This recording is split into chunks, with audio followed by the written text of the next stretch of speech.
ভূমিকম্প আরম্ভ হয়ে যাবে, রক্তের ফোঁটা জমিনে পড়ার সাথে সাথে ভূমিকম্প আরম্ভ হয়ে যাবে।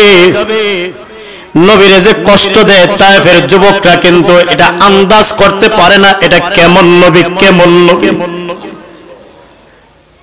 ইনি তো এমন একজন নবী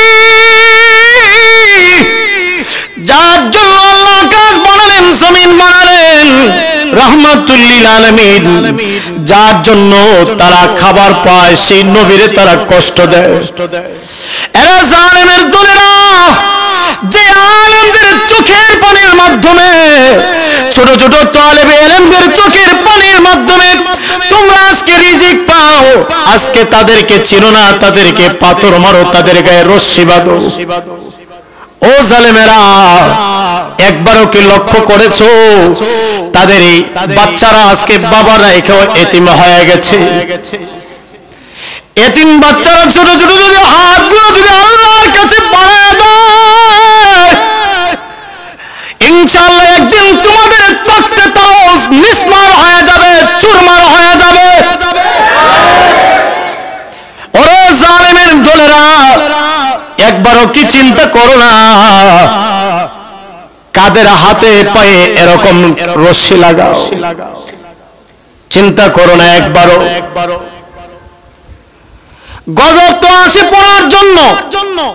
হাদিস শরীফের ভিতরে আছে প্রত্যেকটা এলাকাতে গজব আসে, বড় হইয়া বড় আকারের গজব আসে। ফেরেশতারা যখন আয়েশা দেখে ছোট ছোট মাসুম বাচ্চারা, তালেবে ইলমেরা রাতের শেষ ভাগে দিনের শুরুতে তারা উঠে গেছে, কোরআনে কারিমের তিলাওয়াতে লেগে গেছে,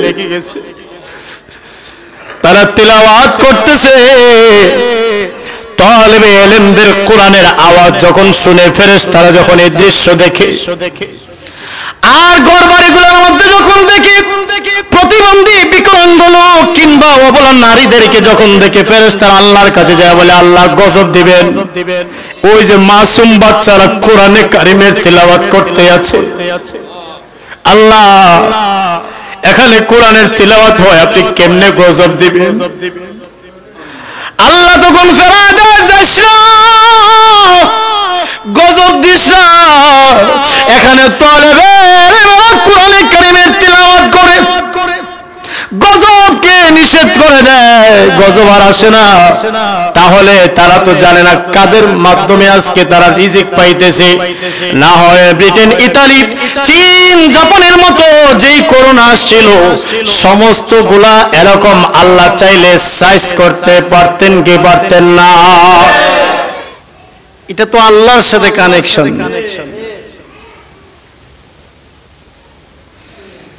আল আকিলু তাকফিফুল ইশারা, ইশারার মাধ্যমে বুঝতে হবে।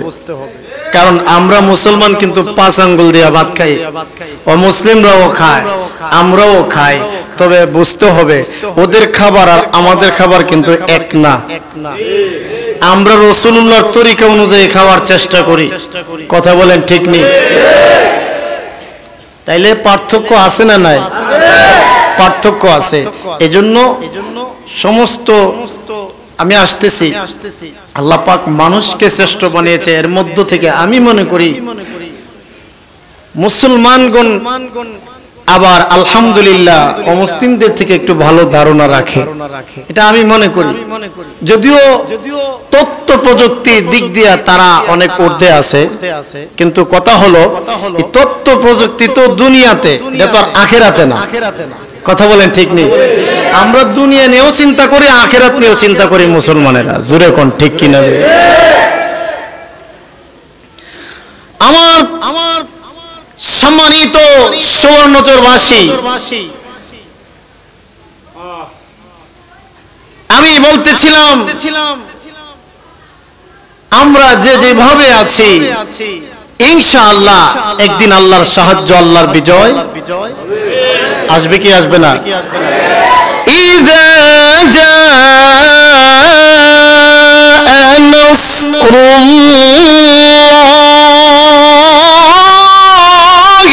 ওয়াল ফাতহ, যখন যখন আল্লাহর সাহায্য আসবে, বিজয় যখন আসবে, কি যখন আসবে, আরো জোরে বলেন কি আসবে? যখন আসবে, ইয়াদখুলুনা ফি দীনিল্লাহি আফওয়াজা, ডরে ভয়ে বিভিন্ন ভাবে খালি আয়েশা মুসলমানদের সাথে শরীর ঘেঁষাইবো, মাফ চাইবো, আল্লাহর রাস্তে মাফ করে দেন, বিভিন্ন কিছু বলবে মুসলমানদের সাথে। কথা বুঝতে পারছেন? সময় আসবে, সময় আসবে। আমার প্রাণের ভাইরা, ওগো কলেজার নোয়াখালীবাসী, ওগো আমার সুবর্ণচরবাসী দরদিরা আমার, সময় কম কথা বেশি, আমরা মুসলমান, কথা বলেন ঠিক কিনা বেঠিক? ওগো মুসলমান, দুনিয়াতে তোমাদের ইজ্জত বেশি, আখিরাতে ইজ্জত বেশি। কারণ আল্লাহ রাব্বুল আলামিনের কাছে তাদের সম্মান বেশি যাদের ঈমান আছে। কি আছে জোরে বলেন? ঈমান যাদের আছে তাদের মূল্য বেশি, ঈমানের দাম এত বেশি, ঈমানের মূল্য এত বেশি। ঈমানের বিনিময়ে নিম্নমানের পুরস্কার যদি আমার আল্লাহ দান করেন, ঈমানের বিনিময়ে যদি নিম্নমানের পুরস্কার দেয়, সেটাও হবে 10টা পৃথিবীর সমান। ঈমানের বিনিময়ে এমন একটা জান্নাত আল্লাহ দান করবে, ছোট পুরস্কার যদি হয় 10টা পৃথিবীর সমান হবে। খুশি না বেজার? খুশির সাথে বলেন না আলহামদুলিল্লাহ।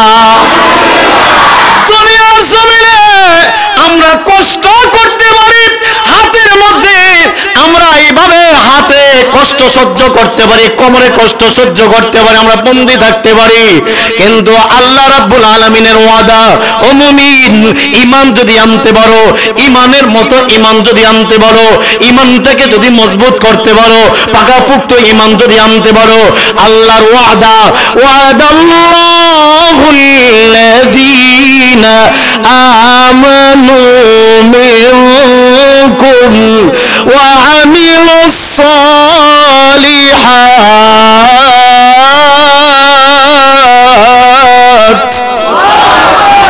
লা ইস্তাখলিফান্নাহুম। আল্লাহ রাব্বুল আলামিন বলেন, হে পৃথিবীবাসী,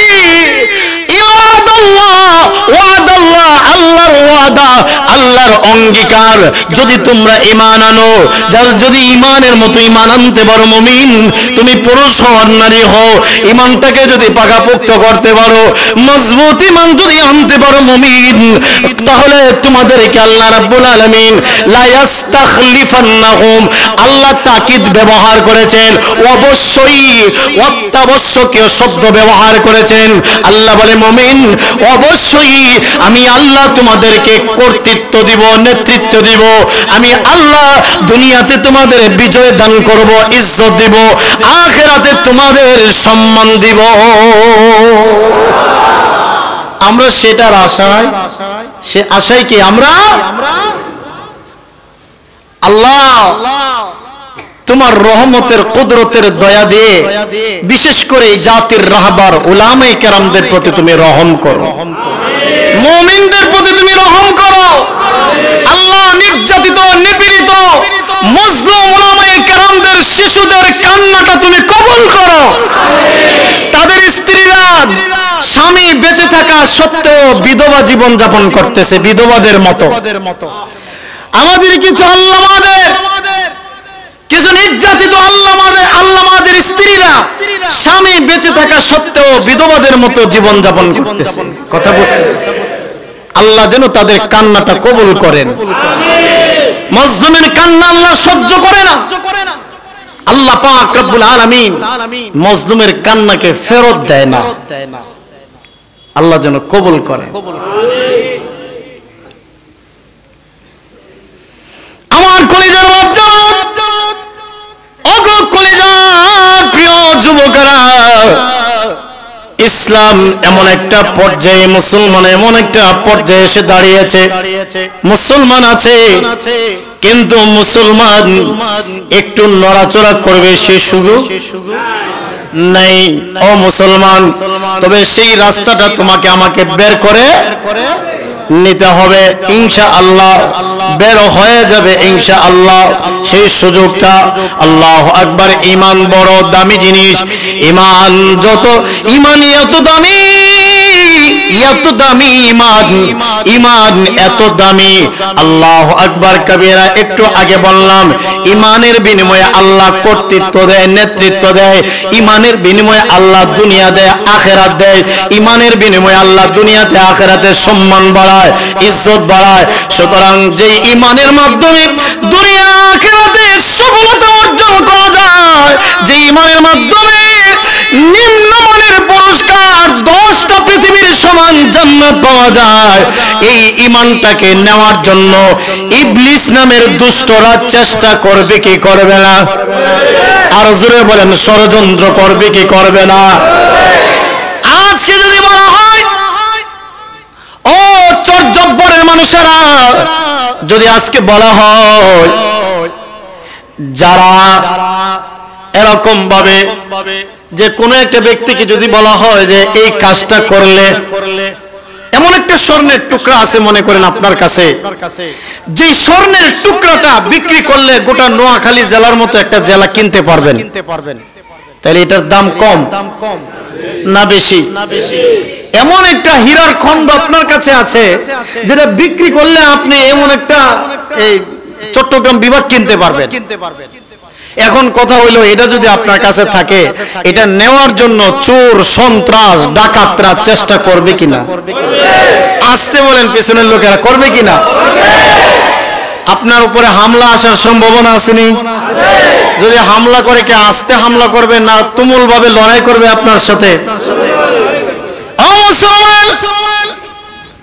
আপনার কাছে একটা স্বর্ণের টুকরা, হীরার খণ্ড যদি থাকে, আপনার সাথে কতটা এইভাবে ফাইট হবে আপনাকে, আপনার ঈমান, আপনার স্বর্ণের টুকরাটা নেওয়ার জন্য। এমনকি নিজের স্ত্রীও সম্ভাবনা আছে ঘুমের ঘরে আপনাকে কাইটা ফালানোর। বলবো যে এমন, আপনাদের এলাকার কথা বলতেছি না, অন্য এলাকার মহিলাদের কথা বলতেছি আর কি। মানে এমনও নারী থাকতে পারে যে স্বামীর কাছে এমন হীরার খণ্ড আছে যেটা বিক্রি করলে চট্টগ্রাম কিনা যায়। সম্ভাবনা আছে স্বামীর ঘুমের ঘরে জবাই করব, কারণ সে তখন মনে মনে বলবে, এমন জামাই আমার কাছে যে হীরার খণ্ড আছে, কত আইব আর যাইব। কথা কোন না, ঠিক না বেটি? এই হীরার খণ্ড যদি আমি নিতে পারি, কত জামাই আসবে আর যাবে। হ্যাঁ, এটা মনে করবে। ও মুসলমান, লক্ষ্য করে দেখেন, এইভাবে শয়তান, শয়তানের দোসররা, সন্ত্রাসরা ঠিক তদ্রুপ ভাবে আমার আপনার ভিতরে যে ঈমান আছে, ঈমানটাকে নেওয়ার জন্য হামলা করবে। ডান দিক থেকে হামলা করবে, বাম দিক থেকে হামলা করবে, সামনের থেকে, পেছনের থেকে। আর তখন আপনার কাজটা কি হবে?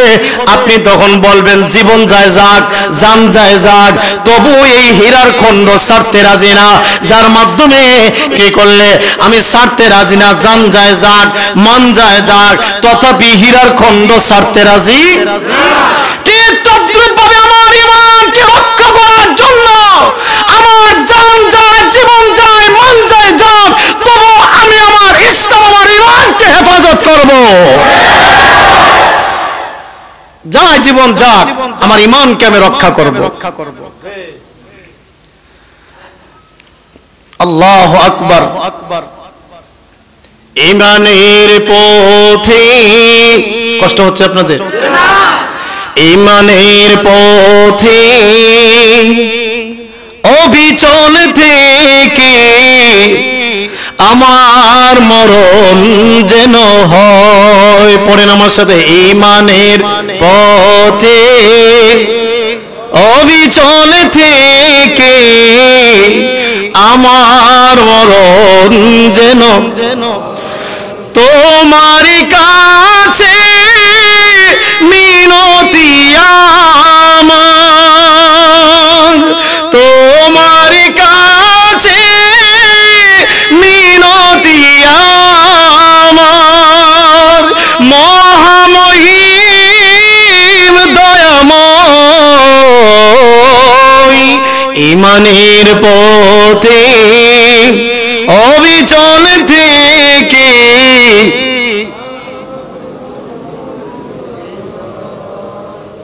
ইমানের উপরে আমরা থাকতে চাই, বাঁচতে চাই, মরতে চাই। আমাদের কালিমা লা ইলাহা ইল্লাল্লাহু মুহাম্মাদুর রাসূলুল্লাহ। ইদানিং দেখতেছি নতুন এক কালিমা বের করছে যে অমুক স্লোগান, অমুকটা বলতে বলতে, অমুক জয় বলতে বলতে যেন আমার মরণ হয়। নাউজুবিল্লাহ। নতুন কালিমা বের করছে ইদানিং, নতুন কালিমা। আমরা ইমানের উপরে মরতে চাই। আল্লাহু আকবার। আমার কলিজার দরদিরা, যে কথাটা আমি আপনাদের খিদমতে যে আয়াতটুকুন তিলাওয়াত করেছি, আসুন আমরা আয়াতের ভিতরে যাই। মনের দুঃখটা কিছু বললাম ইশারাতে। আল্লাহু আকবার। আল্লাহ রাব্বুল আলামিন বলেন, মানুষ তোমাদেরকে দুর্বল করে বানানো হয়েছে। দুর্বল আল্লাহ কোরআনে বলে, খুলিকাল ইনসানু দাঈফা।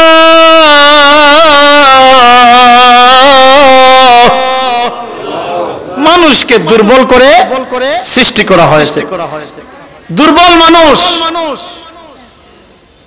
কিন্তু এত সত্ত্বেও সমস্ত মাখলুকদের উপরে আল্লাহ পাক মানুষের শ্রেষ্ঠত্ব বাড়িয়ে দিয়েছে। এত সম্মান, এত ইজ্জত মানুষের মতো, এত সম্মান, এত ইজ্জত আর কোন মাখলুককে আল্লাহ। অথচ আমরা দুর্বল, দৃষ্টিশক্তির দিক থেকে আমি দুর্বল। আমাদের বাসার বিড়ালটাও রাত্র 12টার সময় ঢাকনা উল্টায় যখন মাছ খায়, মাছ বাজি, একদিনও বলে নাই লাইটের সুইচটা দেন, একটু লাইটটা দেন, দেখা খাই বলছে? তাইলে আমাদের থেকে তার চোখের জ্যোতি কম না বেশি? বেশি। এরপরে আপনি দেখেন, আপনি যদি মেধা শক্তির দিক থেকে বলেন, একটা বাবুই পাখি কত সুন্দর করে ঘর নির্মাণ করে, আমাদের ইঞ্জিনিয়াররা নিচের দিক থেকে ভিত্তি দেয়, আর বাবুই পাখি উপরের দিক থেকে ভিত্তি দেয়, কত চমৎকার করে ঘর বানায়। আমাদের মানুষেরা পড়াশোনা করে ইঞ্জিনিয়ার, ওরা পড়াশোনা না করেই এই জ্ঞান কে দিল? আল্লাহ। তাইলে বিভিন্ন দিক থেকে আমরা দুর্বল, আত্মরক্ষার দিক থেকে আমরা দুর্বল, সায়েন্স বিদ্যার দিক থেকে আমরা দুর্বল। এত সত্ত্বেও আমরা দুর্বল। এত সত্ত্বেও আল্লাহ রাব্বুল আলামিন মানুষের ইজ্জত সম্মান বাড়ায় দিয়েছে। মানুষকে আল্লাহ এত ইজ্জত দিয়েছে, এত সম্মান, এত ইজ্জত আর কোন প্রাণীকে আল্লাহ দেয় নাই। وَلَقَدْ كَرَّمْنَا بَنِي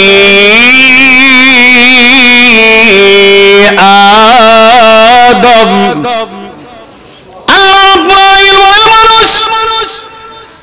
আদমের সন্তানদেরকে সবচেয়ে সম্মান বেশি দিয়েছি, আদমের সন্তানদেরকে সবচেয়ে ইজ্জত বাড়ায় দিয়েছি। অন্য আয়াতের মধ্যে আল্লাহ রাব্বুল আলামিন বলেন, لقد خلقنا الإنسان في أحسن تقويم।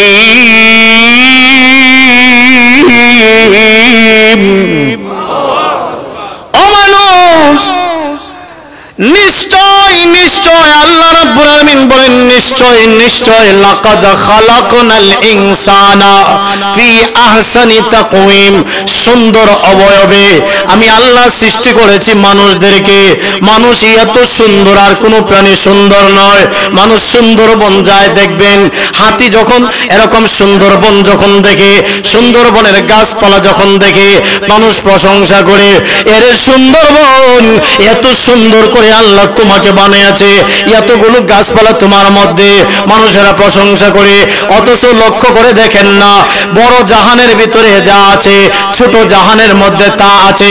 বড় পৃথিবীতে যা আছে, ছোট পৃথিবী আমাদের বডিটাতে, মাথা থেকে নিয়ে পাতা পর্যন্ত, এই ছোট জাহানের মধ্যে তা আছে। বড় জাহানের ভিতরে যেমনি ভাবে আল্লাহ পাহাড় গাছ গাছালি রেখে দিয়েছেন, এইভাবে আমাদের শরীরের মধ্যে সুন্দরবন রেখে দিয়েছে। আমাদের মাথার চুল, আমাদের বুকের পশম, আমাদের গায়ের পশম, এইগুলো হলো আমাদের সুন্দরবন। আল্লাহু আকবার বলেন না? এইগুলো হলো আমাদের সুন্দরবন। আল্লাহু আকবার। বড় জাহানের মধ্যে পানি আছে দুই রকমের পানি, কেউ বলেছেন তিন রকমের পানি। এক রকমের পানি হলো মিষ্টি, আরেক রকমের পানি হলো লুনা বা তিতা। মিষ্টি পানি আল্লাহ রাব্বুল আলামিন বিভিন্ন নদ নদী সাগরের মধ্যে আল্লাহ মিষ্টি পানি রেখে দিয়েছে। আপনি যান না সেই যমুনা নদীর পারে, এরকম আরো বিভিন্ন নদ নদী আছে যেইগুলোর পানি হলো মিষ্ট। আবার আপনি এরকম পার্বত্য চট্টগ্রামে কর্ণফুলীর কাছে যান না, পানি লবণাক্ত। এইভাবে আল্লাহ দুই রকমের পানি সৃষ্টি করেছে। আল্লাহ রাব্বুল আলামিন বলতে আছে, ও মানুষ, দুই রকমের পানি আমি আল্লাহ রেখে দিয়েছি। বড় জাহানের মধ্যে মিষ্টি পানি আর লুনা পানি। লুনা পানি মিষ্টি পানি তোমার ছোট জাহানের মধ্যে আছে। তোমার জবান দিয়া তোমার জিহ্বা দিয়ে যে পানিটা বের হয় এটা হলো মিষ্টি, আর চোখ দিয়া যে পানিটা বের হয় এটা হলো, কথা বলেন ঠিক কিনা? এক কথায় লম্বা হয়ে যাবে, আমি সেই দিকে যাইলাম না। বড় জাহানে যা আছে ছোট জাহানে তা আছে। মানুষেরা চিড়িয়াখানার ভিতরে যাইয়া যখন হাতি দেখে প্রশংসা করে, হাতি তোমার পাটা কত মজবুত করে আল্লাহ বানাইছে। আল্লাহ বলে হাতির পাটা শুধু তোর কাছে পছন্দ হইল, আর কিছু তোর কাছে পছন্দ হয় নাই। ও বান্দা, এর চাইতেও মজবুত করে আরো সুন্দর করে তোকে আমি পায়ের গোছা দান করেছি। মানুষ যখন খরগোশ দেখে কানের প্রশংসা শুধু করে, খরগোশের গোটা শরীরের প্রশংসা শুধুমাত্র তার কানের প্রশংসা করে। অমানুষ, খরগোশের কান খাড়া খাড়া হওয়ার কারণে তার প্রশংসা তুমি করো।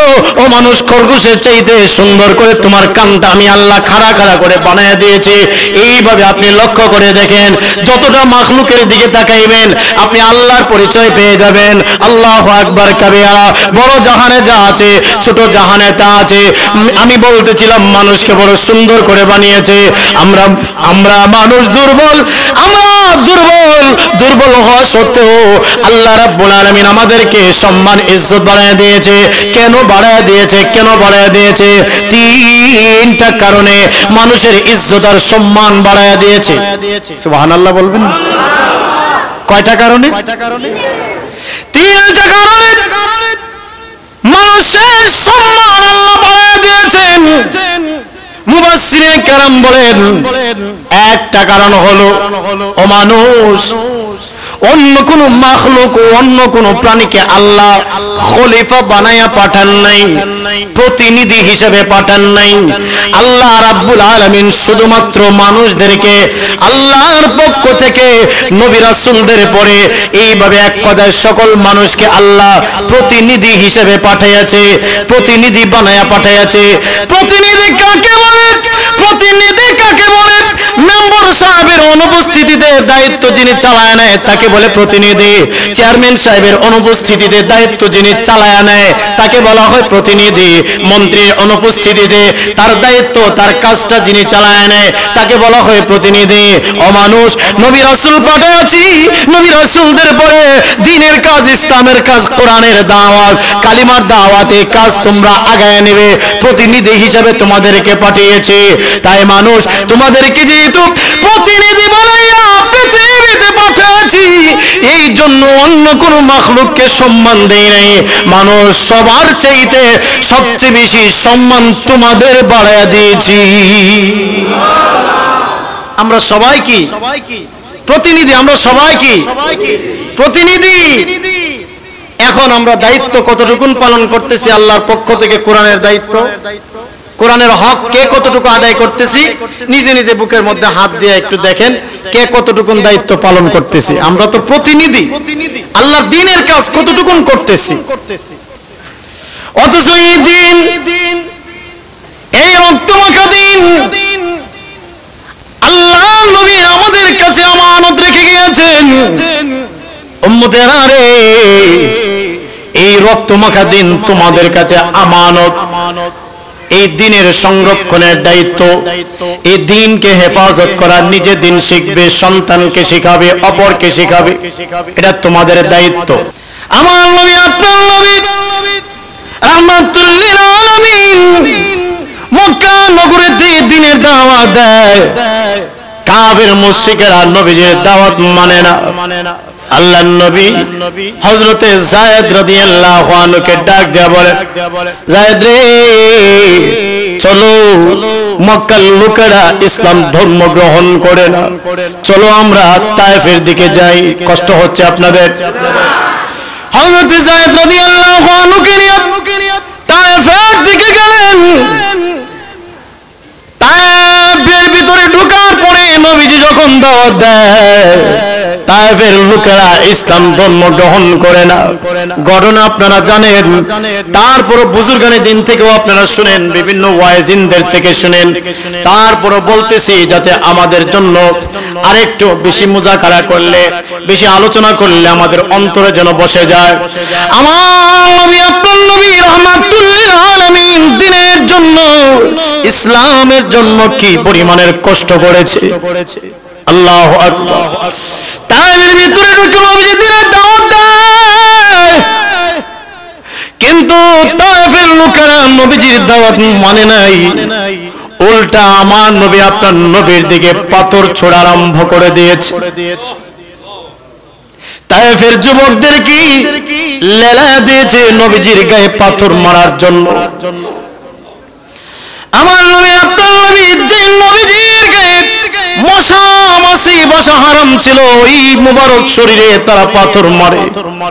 আল্লাহর নবীর শরীর থেকে ফিলকি দিয়ে রক্ত ঝরঝর করে বের হইতে আছে।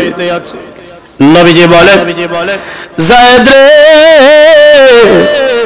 শরীর থেকে যেই রক্তগুলো বের হয়, এই রক্তগুলো একটা কাপড়ের টুকরা দিয়ে মুছে নাও, যাতে নিচে না পড়ে। যায়েদ রাদিয়াল্লাহু আনহু একটা কাপড়ের টুকরা দিয়ে রক্তগুলো মুছতে আরম্ভ করলেন, কিন্তু দেখা যায় রক্ত মুছতে মুছতে কাপড়টার রক্ত চোষণ করে না। যায়েদ রাদিয়াল্লাহু আনহু বলে, ওগো আল্লাহর নবী, আর তো রক্ত চোষণ করে না কাপড়ে, এখন কি করতে পারি? আমার নবী, আপনার নবী দরদের নবী, শরীর থেকে যে রক্তগুলো বের হয়, নির্গত রক্তগুলো নিজের হাত দিয়ে নিজের শরীরে মালিশ করতে আছেন।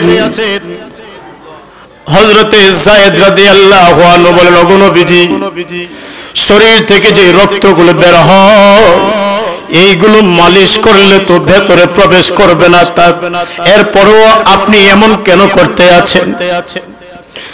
নবী বলেন, যায়েদ, নির্গত রক্ত শরীরের ভেতরে ঢুকবে না আমি জানি, তারপরেও আমি আমার শরীরের রক্তগুলো কেন মালিশ করি জানোনি? ওই যে তায়েফের লোকেরা, তারা যদিও আমাকে চিনে নাই, আমাকে চিনতে ভুল করেছে। তায়েফের জমিন, এই রক্তের ফোঁটা যদি লাগে তায়েফের জমিনে, তায়েফের মাটি জমিন আমাকে চিনতে ভুল করবে না। ভূমিকম্প আরম্ভ হয়ে যাবে, রক্তের ফোঁটা জমিনে পড়ার সাথে সাথে ভূমিকম্প আরম্ভ হয়ে যাবে। নবীরে যে কষ্ট দেয় তায়েফের যুবকরা কিন্তু এটা আন্দাজ করতে পারে না, এটা কেমন নবী, কেমন নবী। ইনি তো এমন একজন নবী যার জন্য আল্লাহ আকাশ বানালেন, জমিন বানালেন, রাহমাতুল লিল আলামিন, যার জন্য তারা খাবার পায়, সেই নবীরে তারা কষ্ট দেয়। এরা জালেমের দলেরা, যে আলেমদের চোখের পানির মাধ্যমে, ছোট ছোট তালেবে ইলমদের চোখের পানির মাধ্যমে তোমরা আজকে রিজিক পাও, আজকে তাদেরকে চিনো না, তাদেরকে পাথর মারো, তাদের গায়ে রশ্মি বাঁধো। ও জালেমেরা, একবারও কি লক্ষ্য করেছো তাদের এই বাচ্চারা আজকে বাবা রেখেও এতিম হয়ে গেছে? এতিম বাচ্চারা ছোট ছোট যদি হাতগুলো যদি আল্লাহর কাছে বাড়ায় দেয়, ইনশাআল্লাহ একদিন তোমাদের তক্তে তাও মিসমার হয়ে যাবে, চুরমার হয়ে যাবে। ওরে জালেমের দলেরা, একবারও কি চিন্তা করো না কাদের হাতে পায়ে এরকম রশ্মি লাগাও? চিন্তা করো না একবারও। গজব তো আসে পড়ার জন্য। হাদিস শরীফের ভিতরে আছে প্রত্যেকটা এলাকাতে গজব আসে, বড় হইয়া বড় আকারের গজব আসে। ফেরেশতারা যখন আয়েশা দেখে ছোট ছোট মাসুম বাচ্চারা তলবে ইলমেরা রাতের শেষ ভাগে দিনের শুরুতে তারা উঠে গেছে, কোরআনে কারিমের তিলাওয়াতে লেগে গেছে, তারা তিলাওয়াত করতেছে। তালেবে ইলমদের কোরআনের আওয়াজ যখন শুনে ফেরেশতারা যখন এই দৃশ্য দেখে, আর ঘরবাড়িগুলোর মধ্যে যখন দেখে প্রতিবন্ধী বিকলাঙ্গ লোক কিংবা অবলা নারীদেরকে যখন দেখে ফেরেশতারা আল্লাহর কাছে যায় বলে আল্লাহ গজব দিবেন। ওই যে মাসুম বাচ্চারা কোরআনে কারিমের তিলাওয়াত করতে আছে, আল্লাহ এখানে কোরআনের তিলাওয়াত হয়, আপনি কেমনে গজব দিবেন? আল্লাহ তখন ফেরায় দেয়, যাস না, গজব দিস না, এখানে তলবে কোরআনে কারিমের তিলাওয়াত করে গজবকে নিষেধ করে দেয়, গজব আর আসে না। তাহলে তারা তো জানে না কাদের মাধ্যমে আজকে তারা রিজিক পাইতেছে। না হয় ব্রিটেন, ইতালি, চীন, জাপানের মতো যেই করোনা আসছিল সমস্ত গুলা এরকম আল্লাহ চাইলে সাইজ করতে পারতেন কি পারতেন না? লাশ ধরার লোক ছিল না। এই জাতির আলেম ওলামারা নিজের জীবনকে বাজি রেখে সন্তানদের মায়া চাইরা, বিবির মায়া চাইরা লাশগুলো দাফন করেছে এই জাতির উলামায়ে কেরামেরা। আজকে যারা বড় গলামারি বড় চাপাবাজি করে, আমরা হেল করেঙ্গা, তেন করেঙ্গা, পিটামেন্ট ঠিক করেঙ্গা, এই করছি সেই করছি, যারা আজকে বড় গলা দেয়, করোনাকালীন সময়ে একটা লাশ ধরতেও তাদেরকে দেখা যায় নাই, ঠিক কিনা? জীবনকে বাজি রেখে মানুষের পাশে দাঁড়িয়েছে তবে এই জাতির উলামায়ে কেরাম। জুড়ে বলেন ঠিক কিনা? ঠিক কিনা? আল্লাহ তাদের বুঝদান করেন। তাইবের যুবকেরা নবীকে চিনে নাই, পাথর মেরেছে, নবীজির উপরও কিন্তু অপবাদ দিয়েছে কাফের মুশরিকেরা। যুগে যুগে হক রাস্তায় যারা থাকবে তাদের প্রতি বাধা আসবে, কথা কোন ঠিক কিনা? ও আমার কলিজার দরদি সুবর্ণচরবাসী, নোয়াখালীবাসী, তায়েফের এই অবস্থা, আমি বলতেছিলাম আল্লাহর নবীর গায়ের থেকে রক্ত বের হয়। একটা পর্যায়ে নবীজি বেহুশ হয়ে গেলেন। হযরত যায়েদ রাদিয়াল্লাহু আনহু নবীজিকে কাঁধের মধ্যে করে একটা দূরে বাগানের ভিতরে চলে গেলেন। আল্লাহর নবীর কতক্ষণ পরে যখন হুঁশ ফেরত আসলো, নবীজি চোখ খুলে তাকালো, নবীজি তাকায়া বলে, যায়েদ রে, তায়েফের যুবকেরা কি আছে? না, তারা চলে গেছে। হযরত যায়েদ রাদিয়াল্লাহু আনহু বললেন, তায়েফের যুবকরা তো এখানে নাই, ওরা তো অনেক দূরে। আমি তো কষ্ট করে আপনাকে কাঁধে করে একটা বাগানের ভিতরে অনেক দূর নিয়ে এসেছি। আল্লাহর নবী বলেন, যায়েদ রে, আমাকে একটু পানির ব্যবস্থা করে দাও, একটু পানি দাও, আমার জিহ্বাটা শুকায় গেছে, একটু পানির ব্যবস্থা করে দাও। যায়েদ রাদিয়াল্লাহু আনহু সামান্য পানির ব্যবস্থা করে নবীজির জিহ্বাটা ভিজালেন। আল্লাহু আকবার, যে কথাটা বলতেছিলাম, এত রক্ত নবীজি কেন ঝরালেন? দিন প্রচারের জন্য, কথা বলেন ঠিক কিনা বেঠিক? ইসলাম প্রচারের জন্য। মাত্র 10,000 সাহাবায়ে কেরামদের কবর পাওয়া যায় সেই মদিনাতে জান্নাতুল বাকিতে। কত হাজার? মাত্র 10,000 সাহাবীর কবর পাওয়া যায় মদিনাতে জান্নাতুল বাকিতে। শুধুমাত্র আপনার বিদায় হজ্জের ভাষণে যে সাহাবায়ে কেরাম উপস্থিত ছিলেন 1.25 লক্ষ বলা হয়, আরো তো অনুপস্থিত ছিলেন। তাহলে এত সাহাবায়ে কেরাম, 10,000 সাহাবায়ে কেরামদের রওজা পাওয়া যায়, কবর পাওয়া যায়, আর বাকি সাহাবায়ে কেরাম কোথায় গেলেন? দৌড় বাহাদুর ছাড়া গেলেন, तमाम পৃথিবীতে তারা ছড়ায় ছিটায় গেলেন। সাহাবায়ে কেরাম দিনের দাওয়াত নিয়ে সামান্য খেজুর খুরমা খাবার নিয়ে তারা চলে গেলেন দুর্বহদুর দিনের দাওয়াত নিয়ে। সাহাবায়ে কেরামের নকশে কদমের যে সিস্টেম, ওই দিনের দাওয়াতটা দিত দাওয়াতে তাবলীগের লোকেরা। আর এরকম এই দিনের মেহনতটা দুই ভাবে চালু হয়েছে। একটা হলো মাদ্রাসার মেহনত, যেটা স্থায়ীভাবে দ্বীনি প্রতিষ্ঠানের মেহনত, আর একটা হলো অস্থায়ীভাবে, অর্থাৎ মোটামুটি কিছু দিন যেন শেখা যায়, এই জন্য মুরব্বীদের জন্য একটা রাস্তা রাখা হয়েছিল দাওয়াতে তাবলীগ। কথা বলেন ঠিক কিনা?